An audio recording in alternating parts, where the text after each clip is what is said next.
It's your girl Tenacity, and welcome to one of my mind-blowing thoughts. Today I'm just going to speak a little bit about loving from afar. You know, our government states that I cannot stay in this country no more than 90 days. And that 90 days is coming close. It's sneaking up on me. Girl, you know I'm about to pass out. But at the same time, we have to follow order. This was a challenge from the beginning, but the more and more we connect as husband and wife, it gets to be harder and harder. We are coming out of the emotional side of our marriage and into the business of our marriage. What's going to make it work? How are we going to successfully pull this off? It's difficult for me. It's difficult because I want to stay, but I have to go. I have obligations. I have siblings. I have children that I just want to take a sneak peek at because everybody's on their journey. I'm getting adjusted to a new way of life. I'm getting adjusted to loving a new country. I'm getting adjusted to loving my husband. I'm getting adjusted to his order. But these thoughts, maybe they can help somebody else. Maybe they will be good for anyone who's considering loving from afar.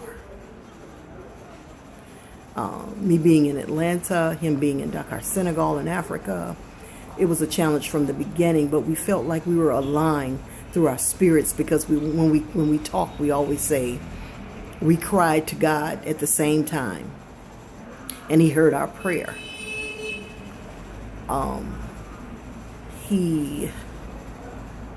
We feel like the alignment was so strong that we met on the 2nd of August, and the 2nd of August, the 8th month, is the month of the new beginning.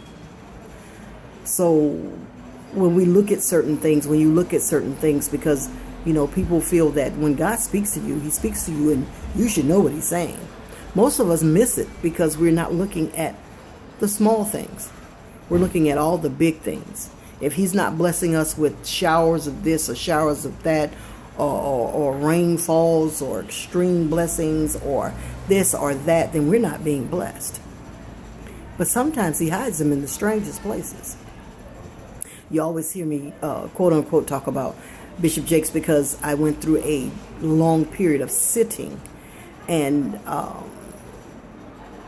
that was the voice that ignited my spirit. Me coming from a pastor, a church life. Everybody can't preach to me, but that voice, it ignited my spirit.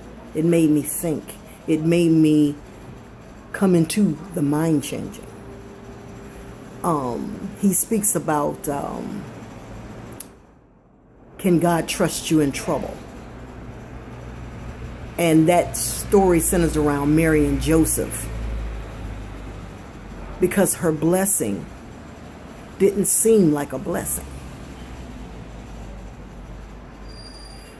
But in this case,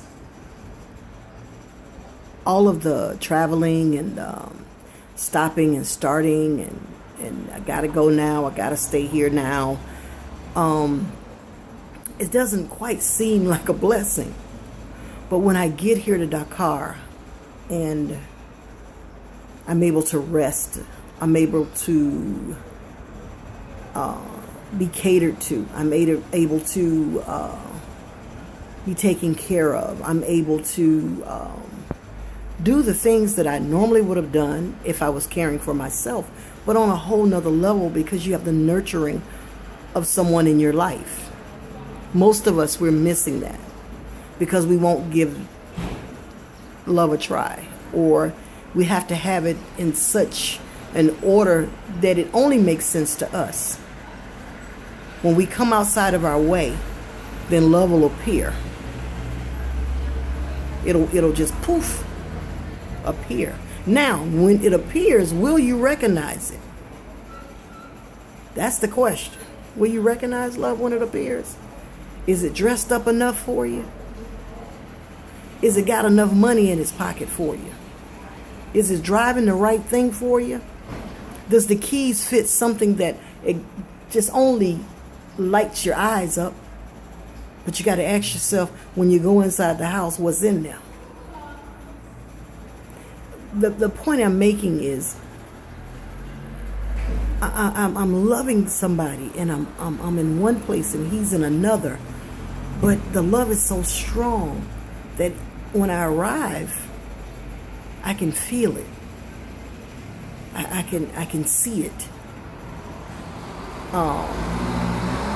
It makes me want to be the woman that I can be. It lets me know that this is just the beginning. It lets me know that the love is going to get stronger and stronger as long as the two people are committed to that which they say they want from one another. My husband and I both are December people, both Capricorns.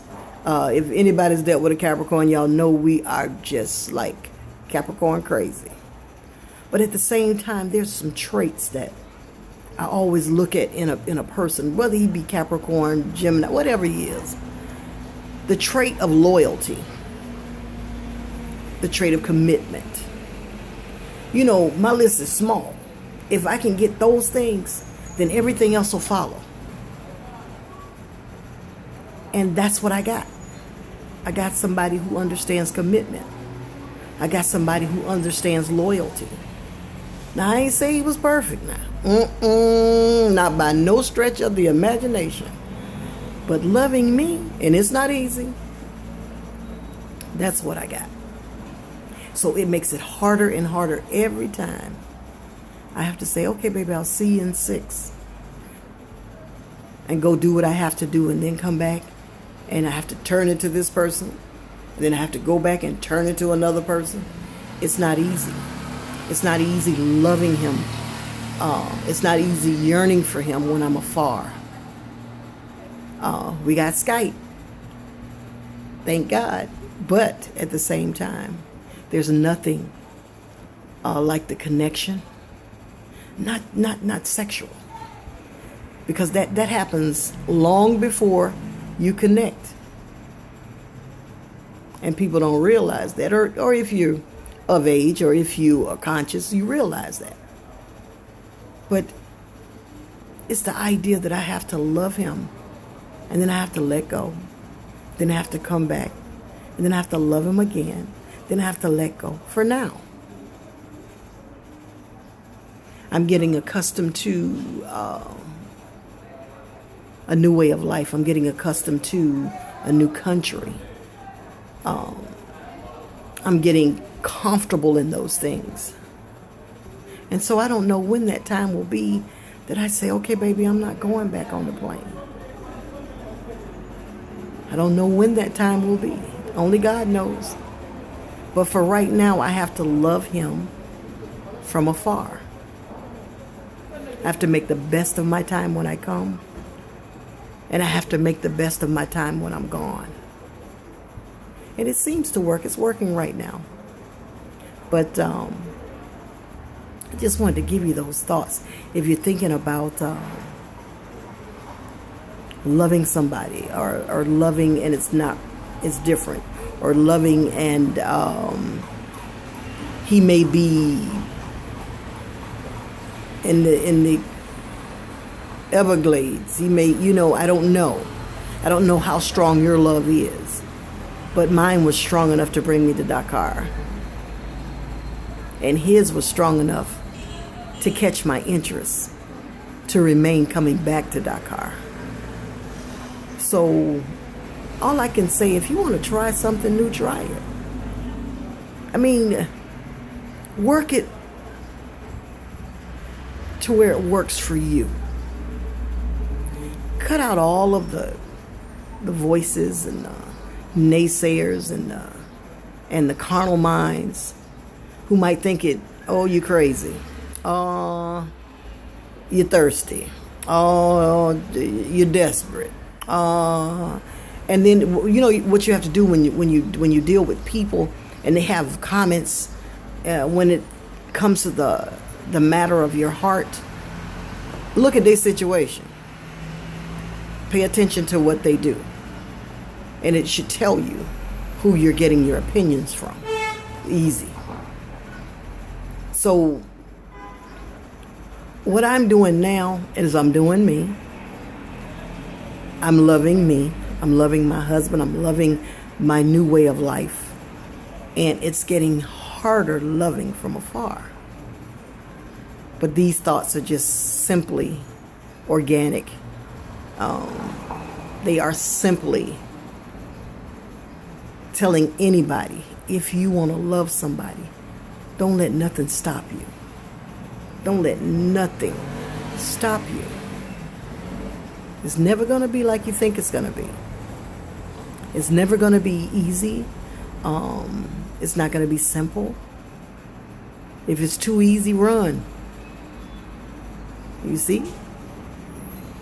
If it's simple, run. If it's a challenge, take the challenge. Take the opportunity out of the opposition.